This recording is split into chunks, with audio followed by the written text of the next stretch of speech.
నమస్కారం. సిటీ కృష్ణతేజ వార్తలకు స్వాగతం. ముందుగా వార్తలోని ముఖ్యాంశాలు. మహానాడుకు పూర్తయిన ఏర్పాట్లు. సర్వాంగ సుందరంగా వేదిక నిర్మాణం. ప్రాంగణం మొత్తం పసుపుమయం. భారీ పోలీసు భద్రత. మహానాడు ప్రతినిధులకు షడ్రుచుల భోజనం. ఆహార కమిటీతో మంత్రి బొజ్జల సమావేశం. అన్ని ప్రాంతాల వారికి ప్రాధాన్యం ఇస్తామన్న మాగంటి బాబు. వైభవంగా శ్రీకాళహస్తి ప్రసన్న వరదరాజస్వామి చక్రస్నానం. ముగిసిన బ్రహ్మోత్సవాలు. అశేషంగా తరలివచ్చి మొక్కులు తీర్చుకున్న భక్తులు. జిల్లాలో పెరిగిన ఉష్ణోగ్రత. రోహిణి కార్తీకతో వేసవి ప్రతాపం. మరో 15 రోజులు అప్రమత్తంగా ఉండాలన్న వాతావరణ శాఖ. 3 రోజుల బంద్ను విరమించిన ఛాంబర్ ఆఫ్ కామర్స్ వ్యాపారస్తులు. సిటీఓ 2పై విచారణకు ఆదేశించిన కమిషనర్. చిత్తూరు సిటీఓకు అదనపు బాధ్యతలు. మహానాడు నిర్వహణకు సభా ప్రాంగణం సిద్ధమైంది. అధ్యక్షుల వేదికను సర్వాంగ సుందరంగా తీర్చిదిద్దారు. ప్రాంగణం మొత్తం పసుపు వర్ణ శోభితమైంది. మరోవైపు పోలీసులు భారీ భద్రత కల్పించారు. అందరినీ తనిఖీ చేసి లోనికి పంపుతున్నారు. తెలుగుదేశం పార్టీ ప్రతిష్టాత్మకంగా నిర్వహిస్తున్న మహానాడు ఏర్పాట్లు పూర్తి కావచ్చాయి. సభా ప్రాంగణంలో డయాసను సుందరంగా తీర్చిదిద్దారు. సభా ప్రాంగణంలో 20,000 మందికి పైగా ప్రతినిధులు ఆసీనులయ్యేలా ప్రాంగణాన్ని తీర్చిదిద్దారు. సభా వేదికపై వీఐపీలు ఆసీనులయ్యేలా ఏర్పాట్లు చేశారు. ప్రతినిధులకు, కార్యకర్తలకు ప్రత్యేకంగా గ్యాలరీలను ఏర్పాటు చేశారు. అలాగే ప్రాంగణంలో పార్టీ వ్యవస్థాపక అధ్యక్షులు స్వర్గీయ ఎన్టీ రామారావు, సీఎం చంద్రబాబుల భారీ కటౌట్లను ఏర్పాటు చేశారు. సభా ప్రాంగణంలోకి పాల్గొనే ప్రతినిధులకు ఎలాంటి అసౌకర్యం లేకుండా సదుపాయాలు కల్పిస్తూ ప్రత్యేకంగా గాలిమర్లను సైతం ఏర్పాటు చేశారు. ప్రాంగణమంతా సుందరంగా రూపుదిద్దుకుంది. పోలీసులు వీఐపీల రాక సందర్భంగా పటిష్ట భద్రత ఏర్పాటు చేశారు. నగరంలో ట్రాఫిక్ ఆంక్షలను విధించినట్లు ట్రాఫిక్ డీఎస్పీ పేర్కొన్నారు. 1000 మంది పోలీసు సిబ్బందితో భద్రతా చర్యలు చేపట్టినట్లు తెలిపారు. అలాగే అత్యవసర సర్వీసులకు ప్రత్యేకంగా స్టిక్కర్లను కేటాయించామని, దాని మేరకు అలాంటి వాహనాలను అనుమతిస్తామని డీఎస్పీ పేర్కొన్నారు. నగరంలో కొన్ని ప్రాంతాలకు మాత్రమే ఆటోలను అనుమతించబడతాయని డీఎస్పీ దిలీప్ కిరణ్ పేర్కొన్నారు. పరిస్థితుల్లో కూడా ఎమర్జెన్సీ ఉన్న వెహికల్స్, పేషెంట్స్ ఉన్న వెహికల్స్ కానీ, 2 వీలర్స్ కానీ, 4 వీలర్స్ కానీ, ఆటోలు కానీ లోపల పేషెంట్ ఉంటే ఎట్టి పరిస్థితుల్లో ఆపరు, ఎక్కడ కూడా ఆపరు. వాళ్ళని సీఎం వచ్చినా సరే ఆ వెహికల్ ఖచ్చితంగా హాస్పిటల్కి రీచ్ అవ్వాలి. దానికోసం ఎమర్జెన్సీ స్టిక్కర్స్ ఒకటే మనం ఇస్తున్నాం. సో ఎక్కడైనా పేషెంట్స్ ఉన్నారనుకోండి, ఇప్పుడు ఆటోలో కానీ, కార్లో కానీ, దూరం నుంచి వచ్చేవాళ్ళు కానీ, అంబులెన్స్లు కానీ ఆ వెహికల్స్ పేషెంట్ని క్యారీ చేస్తూ ఉంటుంది. సో అది ఎక్కడో ఒక దగ్గర ఫస్ట్ ఆపుతారు, చివరిలో ఎక్కడో ఒక దగ్గర కానిస్టేబుల్ వాళ్ళు ఎమర్జెన్సీ స్టిక్కర్ దానికి అతికిస్తారు. సో ఆ వెహికల్ హాస్పిటల్ రీచ్ అయ్యేదాకా ఇంకెవరు ఆపరు. సో ఆ విధంగా చర్యలు తీసుకున్నాం, ఎటువంటి ఇబ్బంది కలగకుండా. మహానాడు జయప్రదంకు మీడియా కమిటీ సభ్యులు అందరూ సమిష్టిగా కృషి చేయాలని ఎమ్మెల్సీ గౌనివాని శ్రీనివాసులు సూచించారు. మహానాడులోని మీడియా సమావేశ మందిరంలో మహానాడు మీడియా కమిటీ చైర్మన్ గాలి ముద్దుకృష్ణంనాయుడు ఆధ్వర్యంలో ఏర్పాట్లపై సమీక్ష సమావేశం జరిగింది. 3 రోజుల పాటు జరిగే మహానాడుకు ఢిల్లీ, హైదరాబాద్, విజయవాడ ప్రాంతాల నుండి కూడా మీడియా ప్రతినిధులు వస్తున్నారని ఎమ్మెల్సీ గౌనివాని శ్రీనివాసులు చెప్పారు. దీన్ని గుర్తించి స్థానిక మీడియా ప్రతినిధులతో పాటు ఇతర ప్రాంతాల నుండి వచ్చేవారికి ఎలాంటి ఇబ్బందులు లేకుండా చూడాలని కోరారు. మహానాడు సభ విజయవంతానికి మీడియా కమిటీ కృషి కీలకంగా అని గుర్తించాలని సూచించారు. కమిటీ సభ్యులు అందరూ సమిష్టిగా పనిచేయాలని అన్నారు. ఇతర ప్రాంతాల నుండి వచ్చే టీవీ, ప్రింట్ మీడియా ప్రతినిధులకు ఎలాంటి అసౌకర్యం కలగకుండా తగు జాగ్రత్త వహించాలని ఎమ్మెల్సీ గౌనివాని శ్రీనివాసులు కోరారు. ఈ సమావేశంలో కమిటీ సభ్యులు, టీడీపీ నాయకులు, కార్యకర్తలు పాల్గొన్నారు.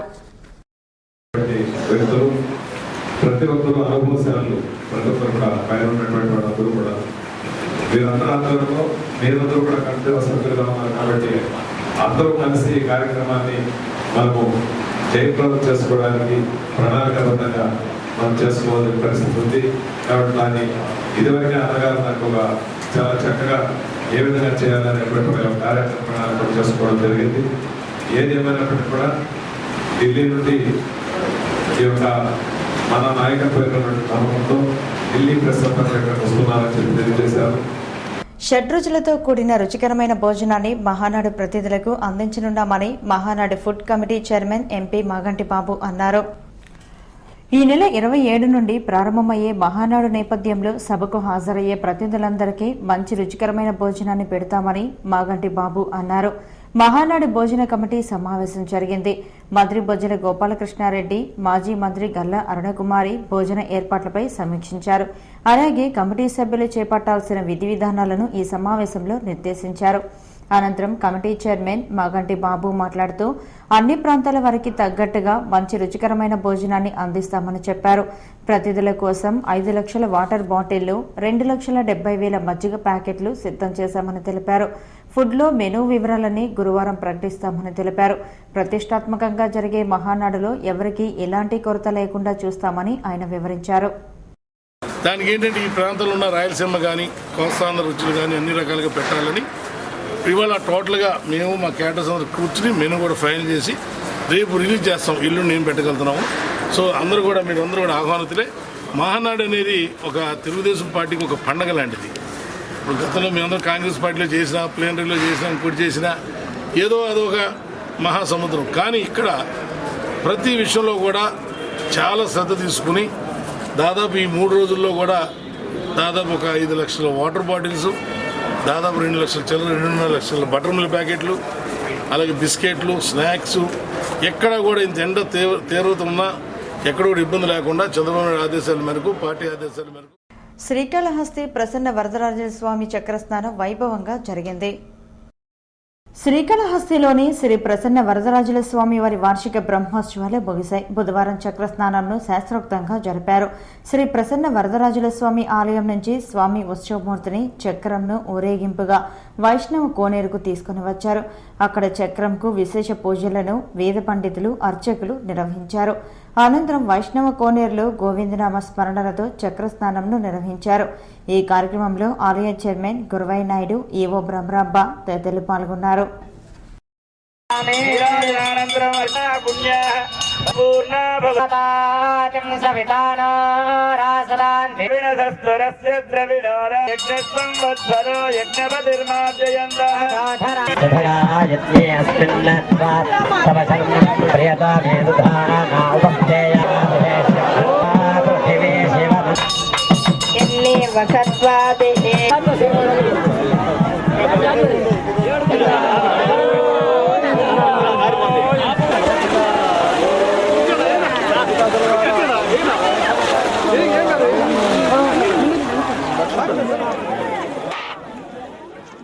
రానున్న రోజుల్లో వేసవి తీవ్రతతో పాటు వడగాల్పులు ఎక్కువగా వచ్చే అవకాశం ఉందని వాతావరణ శాఖ హెచ్చరించింది.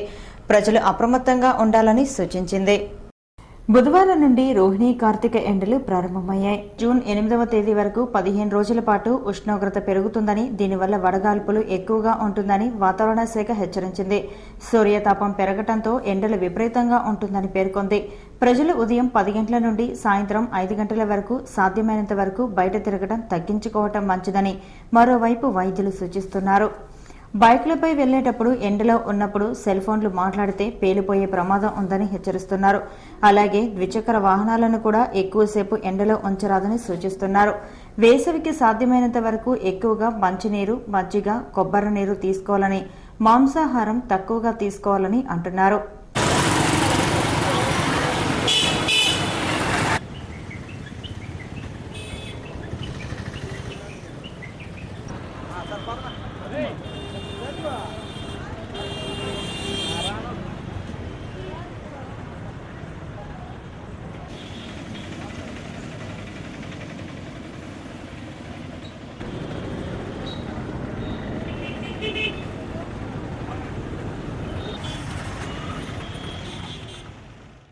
కాగా ఇటీవల 2 రోజుల పాటు కురిసిన వర్షంతో కొంత ఉపశమనం కలిగిన ప్రజలకు తిరిగి సూర్యప్రతాపానికి గురికావాల్సిన పరిస్థితి ఏర్పడింది. మరో 15 రోజుల వరకు ఉష్ణోగ్రత 40 డిగ్రీల నుండి 45 డిగ్రీల వరకు చేరుకోవచ్చునని వాతావరణ శాఖ అధికారులు తెలిపారు. గొడుగు, టోపీ, కళ్లజొల్లు ధరించి ఎండలో వెళ్లాలని సూచిస్తున్నారు. ఒక అధికారి వేధింపులకు తిరుపతి చరిత్రలో గతంలో ఎన్నడూ లేని విధంగా బంద్కు పిలుపునిచ్చామని, బంద్కు వ్యాపారస్తులు స్వచ్ఛందంగా సహకరించారని ఛాంబర్ ఆఫ్ కామర్స్ నాయకులు మంజునాథ్ అన్నారు. తిరుపతి సిటీఓ 2 శ్రీనివాసులు నాయుడు వేధింపులకు నిరసనగా 25, 26, 27వ తేదీల్లో 3 రోజుల పాటు తాము బంద్కు పిలుపునిచ్చామని ఛాంబర్ ఆఫ్ కామర్స్ అధ్యక్షులు మంజునాథ్ పేర్కొన్నారు. తిరుపతి ఎస్వి ఆర్ట్స్ కళాశాల నుండి బంద్ను ప్రారంభించారు. ర్యాలీగా బయలుదేరి షాపులను మూయించారు. దీంతో రోడ్లన్నీ బోసిపోయాయి. ప్రధాన వీధులన్నీ షాపులు మూసివేయడంతో జనసంచారం లేక రోడ్లు ఖాళీగా కనిపించాయి.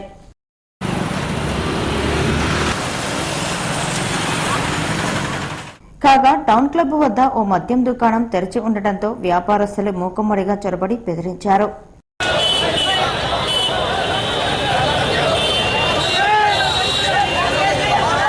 అక్కడే పోలీసులు అడ్డుకోవడంతో స్వల్పంగా వాగ్వివాదం జరిగింది. ఈ సందర్భంగా ఛాంబర్ ఆఫ్ కామర్స్ నాయకులు మాట్లాడుతూ రాష్ట్ర ప్రభుత్వంకు న్యాయబద్దంగా చెల్లించాల్సిన వాణిజ్య పన్నులను జిల్లా వ్యాప్తంగా అందరూ చెల్లిస్తున్నారని, అయితే తిరుపతి సిటీఓ2 శ్రీనివాసులు నాయుడు అపరాధ రుసుం పేరిట తప్పు లేకుండా వేధిస్తూ లక్షలకు లక్షలు చెల్లించమని వేధిస్తున్నారని తెలిపారు. మంత్రి దృష్టికి తీసుకెళ్లినా మార్పు లేదన్నారు. ఒక అధికారి వేధింపులకు గురై బంద్ జరిపిన సంఘటనలు గతంలో ఎప్పుడూ లేదని అన్నారు. ఎప్పుడు చరిత్రలో లేని విధంగా ఒక బైక్ ర్యాలీకి పిలిపిస్తే స్వచ్ఛందంగా మా వ్యాపారస్తులందరూ కూడా రోడ్లపైకి వచ్చి మన నిరసనను తెలియజేశారు. కాబట్టి మినిస్టర్ గారికి చెప్పాం, ఆయన ఒక విధానాన్ని మారాలి. ఇక్కడ చెప్తున్నాడు, నేను ట్యాక్సులు అడుగుతుంటే వీళ్ళంతా ధర్నా బంద్ చేస్తున్నామని. మేము ట్యాక్సులకు కాదు, నీ వేధింపులకు, నీ అపరాధాలకు ఈరోజు 30,000 సరుకుంటే 40,000 కట్టమంటాడు. కట్టకపోతే నీవు ఎలా వ్యాపారం చేస్తావని బెదిరిస్తున్నాడు. ₹1,00,000 సరుకుంటే 1,10,000 కట్టమంటాడు. ఇబ్బందులను గమనించాల్సిన అవసరం ఎంతైనా ఉంది. ఎందుకంటే ఇక్కడ ఎవరికి కూడా ఎవరి హక్కులకు భంగం కలిగించేందుగా ఎవరు ప్రవర్తించరాదు. కాబట్టి ఈ వేధింపులకు నిరసనగా ఈరోజు బంద్ చేస్తున్నాం. ఇది ఇంతకుముందు మా ప్రెసిడెంట్ చెప్పినట్టు దాదాపు 29 అసోసియేషన్లు తిరుమల, తిరుపతి, చంద్రగిరితో కలిపి ఈరోజు బంద్లో పాల్గొంటున్నాం. మాకు వేధింపులకు గురి చేస్తున్న అధికారిని వెంటనే ఇక్కడి నుంచి ట్రాన్స్ఫర్ చేయమని మా డిమాండ్. ఆ విధంగా చేసేంత వరకు మా ఉద్యమం ఆగదని సందర్భంగా తెలియజేస్తున్నారు. ప్రజాహితం కోసం సేవా కార్యక్రమాలు నిర్వహిస్తున్న ప్రజా సేవకులకు శ్రీవారి ఆశీస్సులు ఉండాలని టీడీపీ వైద్య విభాగం జిల్లా అధ్యక్షురాలు డాక్టర్ సుధారాణి అన్నారు. హిందూ ప్రజాధర్మ తేజోమయ సమితి నూతన కమిటీ సభ్యులు పేద ప్రజలకు పాదరక్షలు, గొడుగులు అన్నదానం చేశారు. వివి మహల్ రోడ్లోని ఘంటసాల విగ్రహం వద్ద జరిగిన కార్యక్రమానికి డాక్టర్ సుధారాణి ముఖ్య అతిథిగా హాజరయ్యారు. పేదలకు పాదరక్షలు వితరణ చేసి అనంతరం అన్నదాన కార్యక్రమాన్ని నిర్వహించారు. పరధర్మాన్ని గౌరవిద్దాం, మన ధర్మాన్ని ఆచరిద్దాం అనే నినాదంతో హిందూ ప్రజాధర్మ తేజోమయ సమితి ఇలాంటి కార్యక్రమాలు నిర్వహించడం అభినందనీయమని డాక్టర్ సుధారాణి పేర్కొన్నారు. చదువుకునే అవకాశాలు లేని వారికి సహాయం చేయడం, అలాగే ఇప్పటి జనరేషన్కి మన హిందూ ధర్మం గురించి తెలియజేయడం, అలాగే విద్యా సంస్థలు అందరూ కూడా భగవద్గీత, రామాయణం, భారతం వెళ్ళి ప్రచారం చేయడం, మన హిందూ ధర్మాన్ని పరిరక్షించడం వాళ్ళ ముఖ్య ఉద్దేశంగా పెట్టుకొని అన్నిటికీ మించి యజ్ఞ యాగాదులు అన్నీ కూడా వర్షాలు పడడం కోసం కానీ సామూహిక వివాహాలు జరిపించడం, ముఖ్యంగా మన పురాణాల నుంచి కూడా మన హిందూ సాంప్రదాయాని కోసం మళ్ళీ అందరూ కూడా ముఖ్యంగా చదువుకున్న వాళ్ళందరూ కలిసి ఏర్పడిన సంస్థ. అన్నిటికి మించి సమాజ సేవ వారి ముఖ్య ఉద్దేశంగా వాళ్ళు ఈరోజు ఏర్పడిన సంస్థ. వెంకటేశ్వర స్వామి ఆశీస్సులతో ఈ కార్యక్రమంలో అధ్యక్షులు జగన్మోహన్ శర్మ, సూర్యప్రకాశ్ శర్మ, ప్రభాకర్ శాస్త్రి, ప్రకాశ్ శర్మ, కిరణ్ కుమార్ శర్మ పాల్గొన్నారు. శ్రీకాళహస్తి మున్సిపల్ కౌన్సిల్లో నాటకీయ పరిణామాలు చోటు చేసుకుని చైర్మన్ స్థానంలో వైకాపా కౌన్సిలర్ డెలిగేట్ చైర్మన్గా ఆశీలైన సంఘటన చోటు చేసుకుంది. కోరం లేదని కమిషనర్ సమావేశంను వాయిదా వేసిన వైకాపా కౌన్సిలర్స్ డెలిగేట్ చైర్మన్ను పెట్టి సమావేశం జరిపి అజెండాను ఆమోదించినట్లు మినిట్ బుక్లో నమోదు చేయడం విశేషం. రాష్ట్ర మంత్రి గోపాలకృష్ణారెడ్డి ప్రాతినిధ్యం వహిస్తున్న శ్రీకాళహస్తి మున్సిపాలిటీలో రాజకీయ, నాటకీయ పరిణామాలు చోటు చేసుకున్నాయి. మున్సిపల్ కౌన్సిల్ హాలులో చైర్పర్సన్ సీటులో వైకాపా కౌన్సిలర్ డెలిగేట్ చైర్మన్గా ఆసీనులై సభను నిర్వహించడం సంచలనంగా మారింది. బుధవారం శ్రీకాళహస్తి మున్సిపల్ కౌన్సిల్ అత్యవసర సమావేశంను ఏర్పాటు చేశారు. ఉదయం 11 గంటలకు ఏర్పాటు చేసిన ఈ సమావేశంకు తెలుగుదేశం చైర్మన్ పేట రాధారెడ్డి, వైస్ చైర్మన్ ముత్యాల పార్థసారథి సహా దేశం కౌన్సిలర్స్ ఎవరూ హాజరు కాలేదు. సమావేశం ప్రారంభమై 11:35 వరకు 9 కౌన్సిలర్స్ మాత్రమే రావడంతో మరో 5 నిమిషాలు వేచి చూస్తున్నట్లు కమిషనర్ శ్రీరామశర్మ ప్రకటించారు. మరో 2 కౌన్సిలర్స్ మాత్రమే రావడంతో కమిషనర్ శ్రీరామశర్మ సమావేశం నిర్వహణకు కోరం లేనందున సమావేశం వాయిదా వేస్తున్నట్లు మినిట్లో నమోదు చేసి లేచి వెళ్లిపోగా వైకాపా కౌన్సిలర్స్ కమిషనర్ శ్రీరామశర్మను బయటకు వెళ్లనీయకుండా అడ్డుపడ్డారు. కౌన్సిల్ హాలులో మొత్తం 12 మంది కౌన్సిలర్స్ ఉన్నారని, అత్యవసర సమావేశం కనుక కోరంకు 12 మంది సరిపోతారని సమావేశం జరపాలని పట్టుబట్టారు. అయితే కమిషనర్ శ్రీరామశర్మ అంగీకరించలేదు. దీంతో వైకాపా కౌన్సిలర్స్ కమిషనర్ను బయటకు పోకుండా దిగ్బంధనం చేశారు. దాంతో కమిషనర్ శ్రీరామశర్మ పోలీసులకు ఫోన్లో ఫిర్యాదు చేశారు. వెంటనే 2 టౌన్ సీఐ వేణుగోపాల్ కౌన్సిల్ హాల్కు చేరుకొని అక్కడి పరిస్థితిపై కమిషనర్తో చర్చించారు. శాంతి భద్రతల సమస్య ఉంటే తాను చర్యలు తీసుకుంటామని, సమావేశం జరగాలా వద్దనేది మీ అధికార పరిధి అని భద్రతకు సంబంధించి భరోసా ఇచ్చారు. మీరు పంపించేది మేము కౌన్సిల్ జరగండి సార్, మీరు జరగండి. కమిషనర్ పర్మిషన్ ఇస్తే రావచ్చు. ఎక్కడ ఇస్తున్నారు పర్మిషన్? ఆయన పర్మిషన్ వస్తే పంపిస్తారు. మీరు కమిషనర్ తీసుకెళ్ళిపోతున్నారు. కమిషనర్ తీసుకుపోవడానికి లేదు, మేము తీసుకుపోవాలి. కౌన్సిల్ జరిపించాలి. అది ఆయన డెసిషన్ అండి. ఎందుకు రమ్మన్నారు సార్? మీరు రండి సార్. ఎందుకు రమ్మన్నారు? మీరు రండి, మాట్లాడండి. ఎందుకు రమ్మన్నారు? ఏం జరిగిందో రమ్మన్నాడు.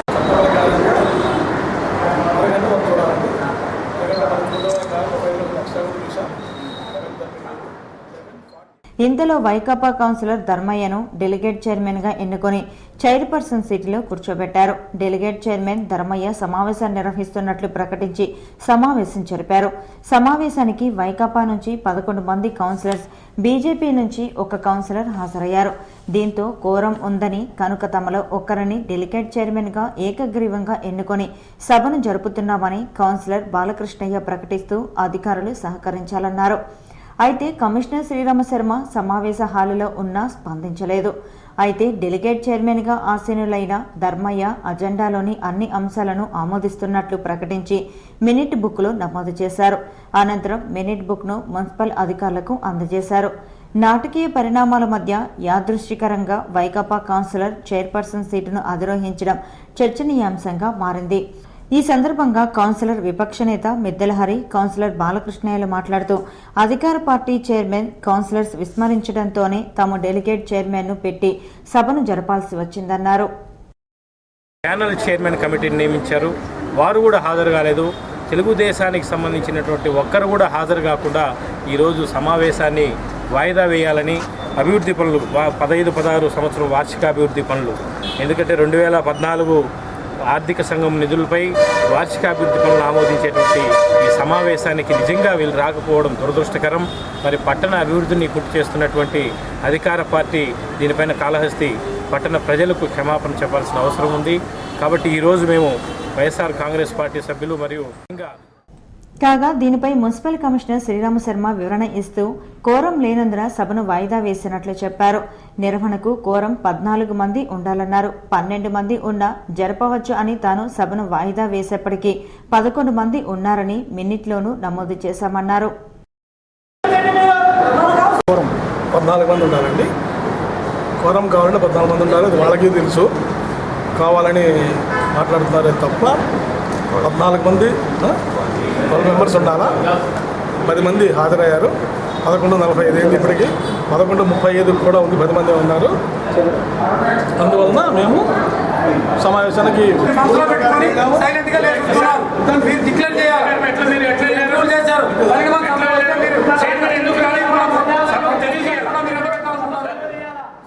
తిరుపతి సిటీఓ2 ఇన్ఛార్జిగా చిత్తూరు సిటీఓ వరలక్ష్మిని నియమిస్తూ ప్రభుత్వం ఆదేశాలు జారీ చేయడంతో వర్తకులు బంద్ను విరమించారు. సిటీఓ2గా పనిచేసిన శ్రీనివాసులు నాయుడు వేధింపులను నిరసిస్తూ తిరుపతి ఛాంబర్ ఆఫ్ కామర్స్ ఆధ్వర్యంలో 3 రోజుల బంద్ చేపట్టారు. మొదటి రోజు బంద్ విజయవంతం కావడంతో కమర్షియల్ ట్యాక్స్ కమిషనర్ స్పందించి తిరుపతి సిటీఓ2ను బదిలీ చేస్తూ హైదరాబాద్కు రిపోర్ట్ చేయాలని ఉత్తర్వుల్లో పేర్కొన్నారు. అలాగే సిటీఓ2 ఇన్ఛార్జిగా చిత్తూరు సిటీఓ వరలక్ష్మిని నియమించినట్లు ఛాంబర్ ఆఫ్ కామర్స్ అధ్యక్షులు పేర్కొన్నారు. తిరుపతి, చంద్రగిరి, రేణిగుంట, తిరుచానూరు ప్రాంతాలకు చెందిన వర్తకులందరూ సమిష్టిగా చేపట్టిన బంద్కు ప్రభుత్వ యంత్రాంగం స్పందించింది. వర్తకుల డిమాండ్ నెరవేరటంతో బంద్ చేపట్టిన మొదటి రోజునే విరమిస్తున్నామని ఛాంబర్ ఆఫ్ కామర్స్ అధ్యక్షులు మంజునాథ్ ఇది వర్తక సంఘాల విజయంగా ప్రెస్ క్లబ్లో జరిగిన విలేకరుల సమావేశంలో తెలిపారు. ఈ సమావేశంలో తిరుపతిలోని వివిధ వర్తక సంఘాలకు చెందిన ప్రతినిధులు, ఛాంబర్ ఆఫ్ కామర్స్ కార్యవర్గ సభ్యులు పాల్గొన్నారు. ఈరోజు మేము ఏదైతే అడిగామో అతన్ని ఈ జిల్లా నుంచి పంపించాలన్నటువంటి కృత నిశ్చయంతో ఉన్నామో లీవ్ పెట్టించి అలాగే నెక్స్ట్ లీవ్ అయిపోయిన తర్వాత హైదరాబాద్ హెడ్ క్వార్టర్స్లో రిపోర్ట్ చేయమని ఎంక్వైరీ కమిటీ అడిగాం. ఎంక్వైరీ కమిటీ కూడా వేశారు. దానికి మేము ఈ 3 రోజుల బంద్ని ఇప్పటితో విరమించాలన్నటువంటి నిర్ణయం వచ్చాం. ఏ డిమాండ్ అయితే ఆ డిమాండ్ నెరవేరింది. కొత్త ఇన్ఛార్జి సిటిఓ గారిని కూడా వేశారు. వరలక్ష్మి అనే మేడంని చిత్తూరు నుంచి ఇక్కడ ఇన్ఛార్జిగా వేశారు. రాజ్యాంగాన్ని సవరించి అయినా ఆంధ్రప్రదేశ్కు ప్రత్యేక హోదా ఇవ్వాలని TDP MP P Narayana Rao demand చేశారు. బుధవారం ఉదయం స్వామివారి నైవేద్య విరామ సమయంలో ఎంపీ నారాయణ వెంకటేశ్వర స్వామిని దర్శించుకున్నారు. ఆలయ అధికారులు ఎంపీ నారాయణరావుకు దర్శనం కల్పించి స్వామివారి తీర్థ ప్రసాదాలను అందజేశారు. దర్శనానంతరం ఎంపీ నారాయణరావు మీడియాతో మాట్లాడుతూ ఎన్నికల్లో ప్రధాని నరేంద్ర మోడీ ఇచ్చిన హామీలను నెరవేర్చాలని కోరారు. ప్రత్యేక హోదా కల్పించడంలో అవసరమైతే రాజ్యాంగాన్ని సవరించి అయినా కేంద్రం అమలు చేయాలని ఆయన కోరారు. మేము కేంద్ర ప్రభుత్వం మాకు మిత్రపక్షం కాబట్టి మేము స్నేహితులుగానే అడుగుతున్నాం. మీరు విభజన సమయంలో పార్లమెంటు సాక్షి ఏమైతే మాట్లాడారో మరి ప్రజల వద్దకు వచ్చినప్పుడు అనేక మీటింగుల్లో మీరు ఏం మాట్లాడారో అవన్నీ కూడా రికార్డ్ అయి ఉన్నాయి. మీరు మాట్లాడిన మాటలే అమలు చేయమని కోరుతా ఉన్నాం. ప్రత్యేక హోదా అడిగింది మీరే, ఇస్తామన్నది మీరే, పోలవరం నిర్మిస్తామన్నది మీరే. మీరు 100 కోట్లు ఇచ్చుకుంటూ వెళ్తే ఈ పోలవరం ఎప్పుడు నిర్మాణం పూర్తయ్యాను. అలాగే సుప్రీంకోర్టు జడ్జి నాగేశ్వరరావు శ్రీవారిని దర్శించుకున్నారు. నైవేద్య విరామ సమయంలో వెంకటేశ్వర స్వామిని దర్శించుకున్నారు.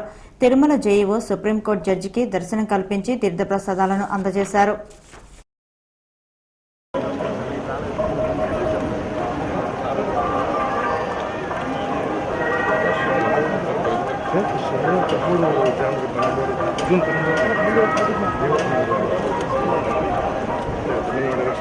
తమ సమస్యలు పరిష్కరించుకుంటే మహానాడును అడ్డుకుంటామని వెటర్నరీ విశ్వవిద్యాలయం విద్యార్థులు హెచ్చరించారు. తమ సమస్యల పరిష్కారం కోసం గత 17 రోజులుగా వివిధ రూపాల్లో వెటర్నరీ విశ్వవిద్యాలయం విద్యార్థులు నిరసన కార్యక్రమాలు నిర్వహిస్తున్నారు. ఇందులో భాగంగా గత 9 రోజులుగా విశ్వవిద్యాలయం ముందు రిలే నిరాహార దీక్షలు కొనసాగిస్తున్నారు. తమ సమస్యలను పరిష్కరించాలని, లేకుంటే మహానాడునైనా అడ్డుకుంటామని డాక్టర్ హరీష్ తెలిపారు. 9 రోజులకు రిలే నిరాహార దీక్ష చేస్తాం. మా యొక్క ప్రధాన డిమాండ్ ఆర్ఎల్ని అప్గ్రేడ్ చేసి మా అందరికీ ఉపాధి కల్పించమని ప్రభుత్వానికి వినిపించుకుంటాం. ప్రభుత్వం దాని నిర్లక్ష్య వైఖరి ప్రదర్శిస్తుంది తప్ప మా విన్నపాలను తీసుకోవట్లేదు. ఇలాగే ఉంటే తప్ప ప్రభుత్వం యొక్క చర్యలను నిరసిస్తూ మా ఉద్యమాన్ని ఇంకా ఉధృతంగా చేస్తామని, అలాగే నెక్స్ట్ జరగబోయే మహానాడును అడ్డుకుంటామని ప్రభుత్వాన్ని హెచ్చరిస్తున్నాము. మా యొక్క ప్రధాన డిమాండ్ ఆర్ఎల్ని అప్గ్రేడ్ చేసి మా అందరికీ ఉపాధి కల్పించామని ప్రభుత్వాన్ని వేడుకుంటున్నాము. రూరల్ స్టాక్ లైన్స్ ను అప్గ్రేడ్ చేయాలని, రాష్ట్రంలో ఖాళీగా ఉన్న 1500 డాక్టర్ల పోస్టులను భర్తీ చేయాలని డాక్టర్ కృష్ణవేణి పేర్కొంది. మా ముఖ్యమైన కోరిక ఏంటంటే ఆర్ఎల్ని అప్గ్రేడ్ చేసి వెటనరీ డిస్పెన్సరీగా మార్చేసి ఇప్పటి వరకు ఉన్న నిరుద్యోగులకు అందరికీ ఉపాధి కల్పించమని అడుగుతున్నాము. కానీ ఇంతవరకు ప్రభుత్వం నుండి ఎటువంటి స్పందన లేదు. ఒకవేళ ప్రభుత్వం తీరు ఇదే విధంగా ఉంటే మా స్ట్రైక్ ఇంకా ఉచితంగా చేయాలి. మా డిమాండ్స్ వచ్చేసి ఆర్ఎల్యూలని అప్గ్రేడ్ చేయడం, ఉన్న 1505 ఆర్ఎల్యూలని అప్గ్రేడ్ చేసి వెటనరీ డిస్పెన్సరీగా మార్చమని నిరసన దీక్షలో విద్యార్థి సంఘం నాయకులు డాక్టర్ రామ్మోహన్, డాక్టర్ అనిల్, విద్యార్థులు పాల్గొన్నారు. తిరుపతిలో జరగనున్న మహానాడును నాయకులు, కార్యకర్తలు దిగ్విజయం చేయాలని చిత్తూరు నగర పార్టీ ఉపాధ్యక్షులు చంద్రప్రకాష్ పిలుపునిచ్చారు. చిత్తూరు టీడీపీ కార్యాలయంలో జరిగిన విలేకరుల సమావేశంలో టీడీపీ నగర ఉపాధ్యక్షులు చంద్రప్రకాష్ బద్రీనారాయణ మాట్లాడుతూ ఈ నెల 27, 28, 29వ తేదీల్లో తిరుపతిలో జరగనున్న మహానాడును జయప్రదం చేయడానికి చిత్తూరు నియోజకవర్గం టీడీపీ నాయకులు, కార్యకర్తలు పెద్ద ఎత్తున తరలివచ్చి జయప్రదం చేయాలని పిలుపునిచ్చారు. చిత్తూరు నుండి ఉచితంగా బస్సులు ఏర్పాటు చేశామని తెలిపారు. అలాగే భోజనం, వసతి సౌకర్యాలు కూడా ఏర్పాటు చేస్తున్నామని అన్నారు. అందుకు కావాల్సిన సదుపాయాలు, ట్రాఫిక్ కంట్రోల్స్ చాలా వరకు రవాణా వాళ్లకు ఒప్పచెప్పడం జరిగింది. 5 రకాల కమిటీ వేశారు. ఆ కమిటీ వాళ్ళు కూడా ఆయా కార్యక్రమాలు అప్పగించడం జరిగింది. నాయకులందరూ దీన్ని జయప్రదం చేయాలని ఈ 10 రోజులుగా అక్కడే ఉండి కృషి చేస్తున్నారు. ఈరోజు లోకేష్ బాబు కూడా వచ్చి రేపు పొద్దున ప్రాంగణాన్ని సమీక్షణ కూడా జరుగుతుంది. ఎల్లుండి మార్నింగ్ 9 గంటలకి మన ముఖ్యమంత్రి గారు ప్రాంగణానికి వచ్చి మహానాడు ప్రారంభోత్సవం జరిపించడం జరుగుతుంది. దీని కొరకే మన చిత్తూరునిక కూడా మన ప్రజలందరూ వచ్చి దీన్ని యశస్వంతంగా విజయోత్సవాలతో అందరూ జరిపించాలని కోరడమైంది. ఈ విలేకరుల సమావేశంలో అధికార ప్రతినిధి సురేష్, కటారి ప్రవీణ్ తదితరులు పాల్గొన్నారు. గాలేరు నగరి పద్మసాగర్ రిజర్వాయర్ల కోసం ప్రభుత్వం జారీ చేసిన నోటిఫికేషన్ను ఉపసంహరిస్తూ ముఖ్యమంత్రి చంద్రబాబు నాయుడు ఆదేశాలు ఇవ్వడం హర్షణీయమని రైతు సంఘాల నాయకులు ప్రభాకర్ తెలిపారు. ప్రెస్ క్లబ్లో జరిగిన విలేకరుల సమావేశంలో ప్రభాకర్ మాట్లాడుతూ 25 సంవత్సరాల క్రితం తిరుపతి అభివృద్ధి చెందని అప్పటి పరిస్థితుల్లో గాలేరు నగరి ప్రధాన కాలువను చెర్లోపల్లి మీదుగా సి మల్లవరం, సత్తార్బైల్, పైడిపల్లి, శానంబట్ల మీదుగా వెళ్లేలా డిజైన్ చేశారన్నారు. ఇప్పుడు ఈ ప్రాంతాలన్నీ తిరుపతి విస్తరణలో కలిసిపోయాయన్నారు.